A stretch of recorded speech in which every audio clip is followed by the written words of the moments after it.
Okay, everyone. I was here listening to the news about Justin Trudeau, and like many of you, I was like elated that finally it seems that something's sticking on this guy, Mr. Teflon, Justin Trudeau here. Everything seems to be bouncing off him. It doesn't matter about the ethics decision or anything like that. It just seems to, bypass, and we have the first prime minister ever to be charged with an ethics violation. But, that seems to be sort of like water under the bridge. And all of a sudden comes this story about SNC. This is very interesting because all of a sudden, it's timing is a lot to do with this stuff. There's a lot going on with Justin Trudeau's economy and Justin Trudeau's ethics, decision on Justin Trudeau. There's a lot going on in how Justin Trudeau's handling, the government. But all of a sudden, here comes the Globe and Mail with a piece on the SNC corruption case. Now, I'm having, at first, I'm like a lot of you, finally we got this guy. Finally, we have something to put this guy out of us, at least lame duck him until the elections, right? To get rid of him, and hopefully the elections then would take care of him and the Liberal Party for hopefully a long time. I mean, these things go through cycles, right? So probably be back in 10 years, but for the short term, Trudeau will be out. He can go back to ski instructor, drama teacher, whatever he wants.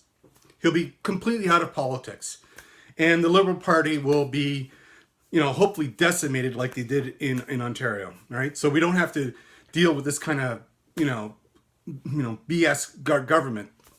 But something's telling me that this particular story is troubling. For one thing, here's a company, SNC,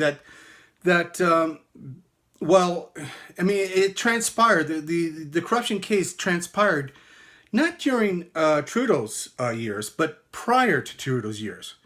That would be Stephen Harper's years. Now, it's not blaming Stephen Harper. Obviously, he doesn't know what's going on in the company like that.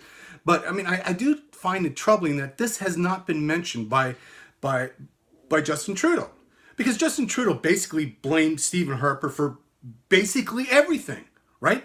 And Stephen Harper is to Justin Trudeau is what Putin is to the Democrats in the United States. He's the go-to guy to blame everything, right? And he's not doing it. Right? And the other thing, too, that bothered me about this case is that the company itself has admitted to it, has admitted to the bribery case in Libya. And they said, well, we like to move on and, just go ahead and pay the fine.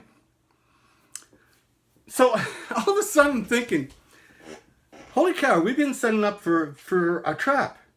After all, this is, mainstream media, right? Who has been under, the liberals, who has been supporting the liberals now for decades, right? If you look at Canadian, news agencies, they've been biased for a very long time towards the liberals. But they don't generally go in the level of deception like this. This is very unusual. Usually they go for the ridicule.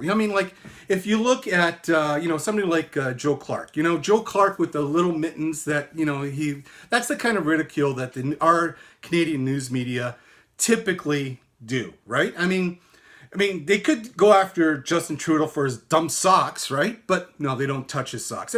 Joe Clark didn't even wear frickin' mittens or anything like that. I think he wore a hat or something like that, or mittens at one time when in the middle of winter, which like everybody does. And then all of a sudden he has been known to have mittens clipped onto his shirt. It's just basically how the Canadian media handles these kind of things. They embarrass and they humiliate the people that they don't want in power, and that was Joe Clark back then. Obviously, they don't pursue that with Trudeau, right? But this is very troubling. This whole thing is that the art of deception is not really part of the Canadian media, and the Canadian politics. And all of a sudden, this is a new element, I think, broadcasted in our time right now. So I am very leery about this. In the future, I like to really, I mean, I think in a couple of weeks, this is going to kind of like, yeah, so what kind of thing. It really is. I mean, this whole thing about even David Lamenti, right? The new, Minister of Justice. It's very troubling because it's so easy to say, well, look where he's from Montreal. He's from basically, he's under almost next door the SNC company, right? So, I mean, it's so obvious, but there might be nothing here. So this might be an attempt to rescue Trudeau, which really actually kind of frightens me. Tell you that, I mean, this kind of deception does not happen here in Canada. This is almost like a Democratic CNN kind of deception type of route.